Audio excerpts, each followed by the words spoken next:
Viksit Bharat by 2047 and Telangana Rising represent clear and purposeful national and state goals. Today marks a moment when a strong vision begins to translate into steady and measurable action, inspired by the ideal Sarve Bhavantu Sukhinah, let there be happiness for all.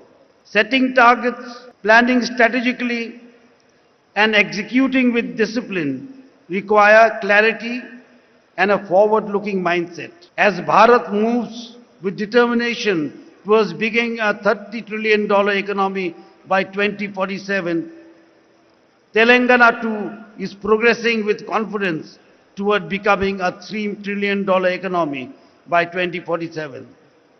This progress is visible across the state today.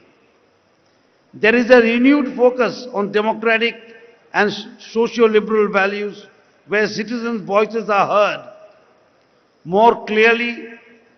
Transparency, accountability, active engagement, and regular reporting are strengthening trust between people and the government.